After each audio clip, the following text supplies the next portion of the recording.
Budi menyebut Trade Expo Indonesia bukan sekedar ajang pameran, melainkan sarana strategis untuk memperluas pasar internasional dan memperkuat peran Indonesia dalam rantai pasok global.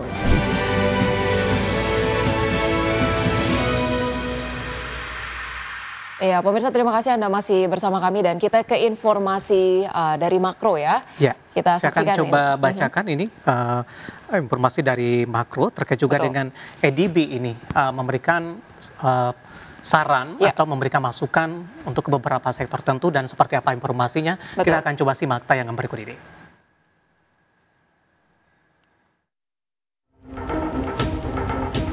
Kementerian Perdagangan menargetkan nilai transaksi dagang lewat ajang Trade Expo Indonesia ke-40 tahun 2025 mencapai 16,5 miliar US dollar atau setara 273,4 triliun rupiah. Dalam sambutannya saat pembukaan Trade Expo Indonesia ke-40, Menteri Perdagangan Budi Santoso mengatakan target ambisius tersebut diharapkan mampu mendorong peningkatan ekspor, menarik investasi sekaligus memperkuat pertumbuhan ekonomi nasional. Budi menyebut Trade Expo Indonesia bukan sekedar ajang pameran, melainkan sarana strategis untuk memperluas pasar internasional dan memperkuat peran Indonesia dalam rantai pasok global. Selama 4 dekade, penyelenggaraan Trade Expo Indonesia telah berperan sebagai jembatan bagi produsen dan eksportir dalam negeri, baik yang baru merintis maupun yang sudah berpengalaman dengan pembeli internasional dari berbagai negara.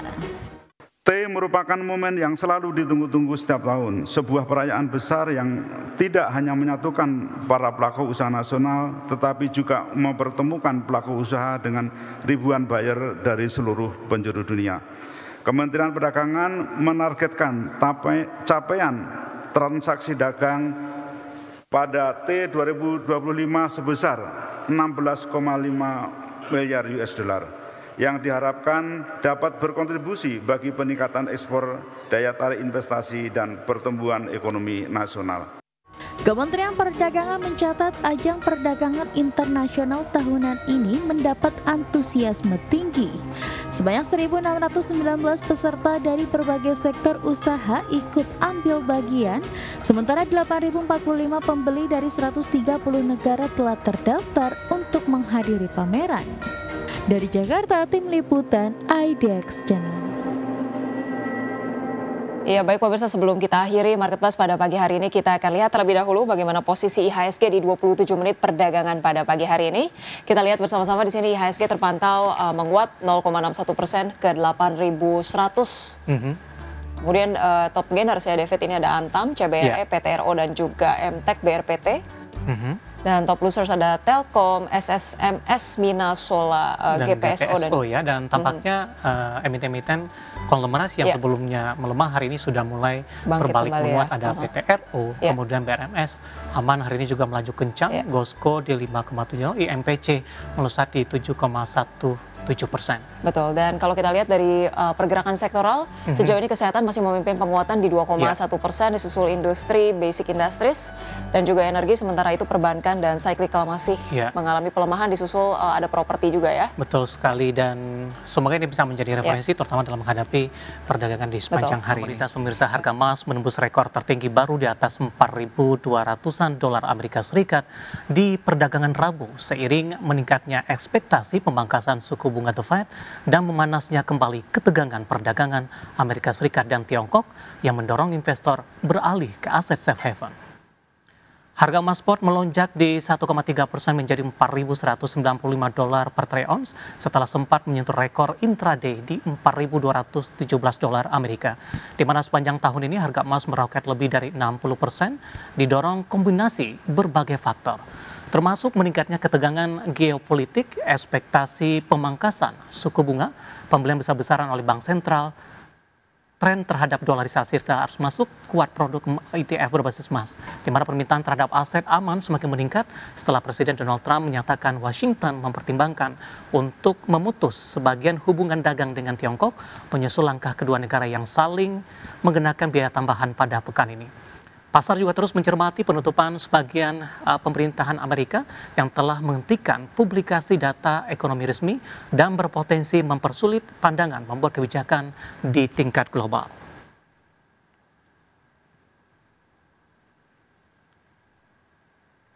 Kita beralih ke informasi selanjutnya pemirsa, di mana Dana Moneter Internasional IMF menaikkan proyeksi pertumbuhan ekonomi global untuk 2025 menjadi 3,2% dari sebelumnya 3%. Meski demikian, IMF memperingatkan bahwa ancaman perang dagang antara Amerika Serikat dan Tiongkok dapat secara signifikan menekan output ekonomi dunia.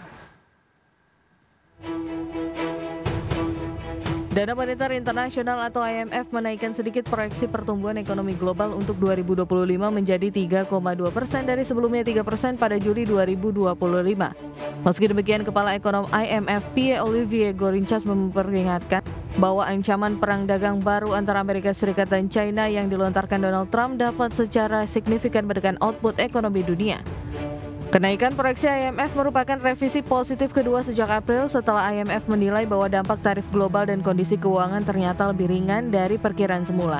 Dalam laporan terbaru World Economic Outlook, IMF juga memproyeksikan pertumbuhan global 3,1% pada 2026, sama seperti prediksi sebelumnya.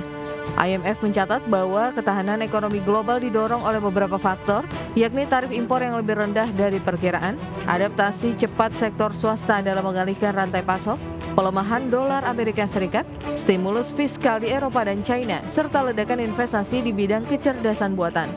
Namun ancaman baru muncul setelah Trump mengancam mengenakan tarif 100% terhadap barang-barang asal China sebagai respon terhadap langkah Beijing memperluas kontrol ekspor logam tanah jarang. Lebih lanjut, IMF memperkirakan inflasi global sebesar 4,2% pada 2025 dan 3,7% pada 2026, nyaris tidak berubah dari laporan sebelumnya. Berbagai sumber IDX Channel. Dan selanjutnya dari bursa global pemirsa, di mana bursa Wall Street berakhir variatif di perdagangan Rabu waktu setempat dengan indeks S&P 500 dan Nasdaq menghijau didorong lonjakan saham sektor perbankan usai hasil kinerja kuartal ketiga yang solid dari Morgan Stanley dan Bank of America. Sementara investor tetap mencermati meningkatnya ketegangan dagang antara Amerika Serikat dan Tiongkok. Pada akhir perdagangan Rabu, indeks S&P 500 ditutup menguat di 0,4% ke level 6.671 dan indeks Nasdaq Composite naik di 0,66% ke posisi 22.670.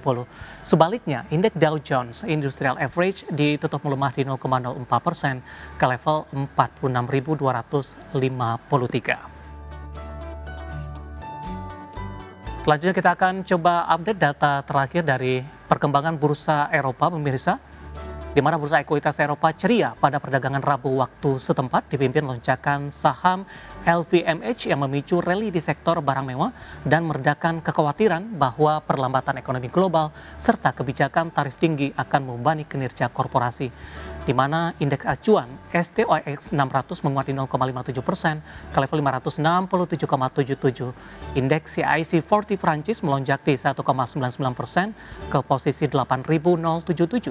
Sementara sebaliknya, indeks DAX Jerman lemah maksud kami di 0,23% ke posisi 24.181.